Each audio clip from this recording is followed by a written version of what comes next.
اگر عمر کی خدمات کو ذکر کرنا شروع کریں ایک درس نہیں راتیں گزر جائیں عمر کی خدمات اور عمر کا مسلمانوں پہ احسان کے واقعات ختم نہیں ہو سکتے. قرآن کریم کی کو جمع کرنا اگرچہ اس کا آغاز ابو بکر صدیق رضی اللہ عنہ وارضاہ کی خلافت میں ہوا لیکن اس کا مشورہ حضرت عمر نے دیا تھا. اس کا مشورہ امیر المومنین کے سامنے یہ تجویز حضرت عمر کی تھی. مسلمان بڑے شوق سے تراویح پڑھتے ہیں اور مسلمانوں کو تراویح سے بڑی محبت ہے. جس طرح مسلمانوں کو تراویح سے محبت ہے اہل شرک کو تراویح سے نفرت ہے. اللہ کے نبی صلی اللہ علیہ وسلم نے ایک رات تراویح ادا کی رات کی نماز ادا کی مسلمانوں نے آپ کے ساتھ ادا کی دوسری رات پھر ادا کی اور ایک رات آتی ہے مسلمان جمع ہو جاتے ہیں نبی اپنے حجرے سے باہر نہیں نکلتے. مسلمان نبی کو اطلاع دینے کے لیے کوئی کھانستا ہے کوئی آواز میں آتا ہے بتانے کی کوشش کر رہا ہے ہم انتظار کر رہے ہیں لیکن میرے آقا کا ادب یہ ہے کہ سب انتظار میں بیٹھتے ہیں. فجر کے وقت اللہ کے حبیب علیہ الصلوۃ والسلام باہر آتے ہیں اور کہتے ہیں مجھے پتہ لگ گیا تھا کہ تم نماز رات کی یہ نماز تراویح کی نماز پڑھنے کے لیے باہر آئے ہو. میں خود جان بوجھ کر باہر نہیں نکلا کہ کہیں تمہارے اس ذوق اور شوق کو دیکھ کر اللہ تم پہ یہ نماز فرض نہ کر دے. ہمارے ماں باپ قربان ہو جائیں ہمارے نبی صلی اللہ علیہ وسلم. کتنی رحمت میرے آقا کی اپنی امت کے لیے کتنی فکر میرے آقا کی اپنی امت کے لیے کہ اب تم تو بڑے شوق سے آئے ہو کہیں تمہارے شوق کو دیکھ کر اللہ تم پہ فرض نہ کر دے اور میری امت پر بھاری نہ پڑے. اور فرض ہونے کا سلسلہ کب تک ممکن تھا جب تک اللہ کا نبی زندہ تھا اور جب اللہ کے حبیب دنیا چھوڑ کر اگلے جہان کے لیے رخصت ہو گئے شریعت پوری ہو گئی وحی آنی بند ہو گئی تو اب فرضیت والا معاملہ ختم ہو گیا.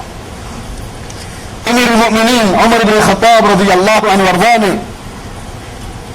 مسلمانوں کے اس جوش کو دیکھا نبی کی اس محبت کو دیکھا اس نماز کے لیے تو پھر مسلمانوں کو حکم دیا 2 صحابہ کی ڈیوٹی لگائی کہ تم نبی کے صحابہ کو 11 رکعت تراویح کی نماز پڑھایا کرو. فاضل علوی کہتا ہے ایک رات تراویح کی نماز پڑھ لو کہتا میرا توتا ہے جواب ہے میں نہیں پڑھ سکتا. ہم نے تو پہلے کہا ہے اس نماز سے محبت اہل ایمان کو ہے اسی لیے رسول کے صحابہ نبی کے انتظار میں بیٹھے رہے. کہتے ہیں یہ تراویح کہتے میں نے مولوی سے پوچھا تراویح کیوں پڑھ دے وہ کہتا ہے امیر عمر نے دیتی سی. پھر امیر المؤمنین کی شان میں توہین کرتے ہوئے یہ خبیث کہتا ہے وہ تو اور بھی بہت کچھ دیا کرتے تھے. انا للہ و انا الیہ مینوں ساری کائنات مرشد کھڑا ہو کے آکھے نا فاضل علوی ایک رات تراویح پڑھ میرا توتا جواب میں نہیں پڑھا. میں ایک مولوی نے آخیا گل سونا بندے دیا پترا نہ رسول پڑھیے نہ سونے صدیق پڑھیے تو تسی ساری رات پریٹ کرا کرا کے بندے نو مار دے ہو یہ تسی کتوں لے کہ سانو حضرت عمر دیتی ہیں. میں کہا اور بھی بڑا کوئی دن دس نہیں سنے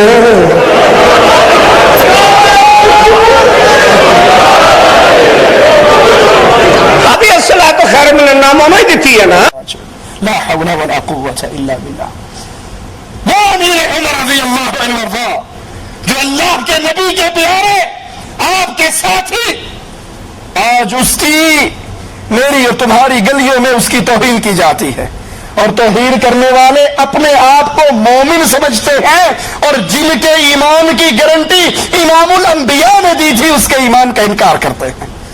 امیر عمر رضی اللہ عنہ وارضاہ نے یہ تراویح کی نماز باجماعت اپنے دور میں مسلمانوں کے اندر اس کی ڈیوٹی لگائی صحابہ کی وہ جماعت کروایا کرتے. اسی لیے حضرت علی رضی اللہ عنہ وارضاہ فرمایا کرتے تھے اللہ عمر کی قبر کو روشن کرے وہ رمضان میں ہماری مسجدوں کو روشن کر گیا.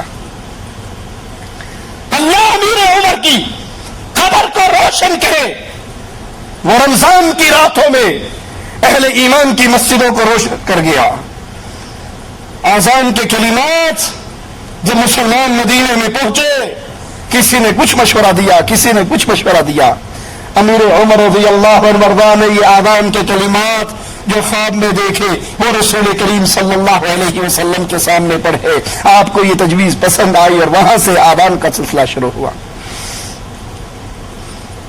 یہی فاضل حلوی شیعہ ذاکر علیہ من اللہ ما یستحق امیر عمر کی توہین کرتے ہوئے کہتا ہے کہ نماز اذان میں الصلاۃ خیر من النوم کا جو اضافہ ہوا ہے یہ عمر کی وجہ سے ہوا ہے، اس کے دور میں ہوا ہے.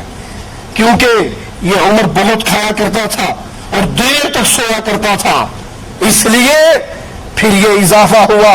اس کو جگانے کے لیے یہ الفاظ کہو. اے بچہ اٹھیا ایک ساری قوم بچیاں تو ذہن دیکھو سید ہے نا ماشاءاللہ، پھر تو موزہ ہی ہے.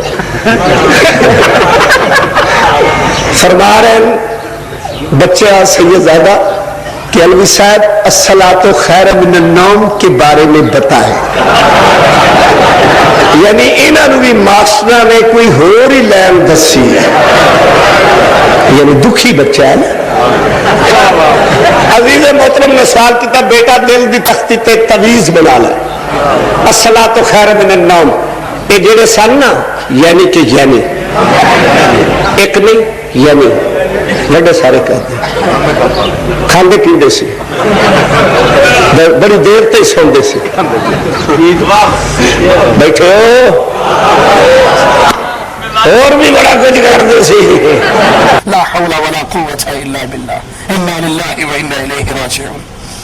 زکوٰۃ کی آمدنی کا اندراج کے لیے، اس کو جمع کرنے کے لیے امیر عمر نے بیت المال کا سلسلہ شروع کیا.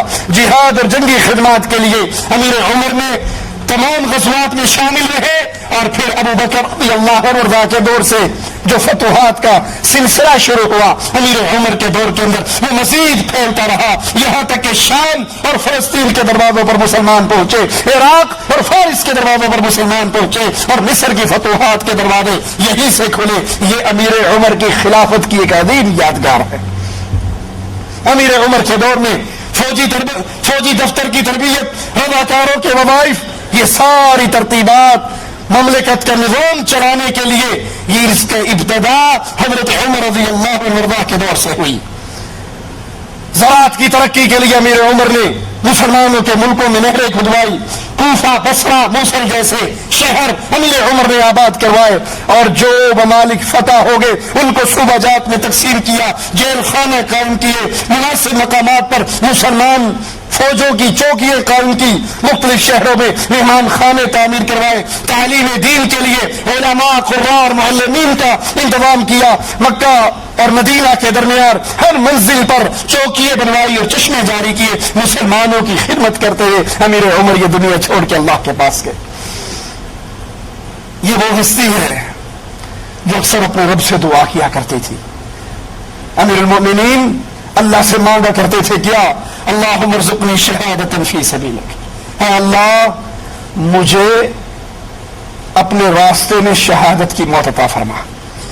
اگلا حصہ دعا کا بڑا عجیب ہے، وَاجْعَلْ مَوْتِي فِي بَلَدِ رَسُولِكَ، مجھے اپنے راستے میں شہادت کی موت عطا فرما اور میری موت بھی مدینے میں واقع ہو. مدینہ تو مسلمانوں کا ملک ہے، شہر ہے، مسلمان فوجیں تو روم اور فارس سے ٹکرا رہی ہیں. امیر عمر شہادت بھی مانگ رہے ہیں اور مدینے سے باہر موت بھی نہیں مانگتے. اے اللہ مجھے شہادت عطا فرما اور میری موت مدینے کے اندر ہو. اللہ نے امیر المومنین کی اس دعا کو قبول کر لیا. فجر کی نماز پڑھا رہے. 26 ذی الحجہ کی صبح مسجد نبوی میں امیر المؤمنین عمر ابن خطاب رضی اللہ عنہ وارضاہ مصلی پہ کھڑے.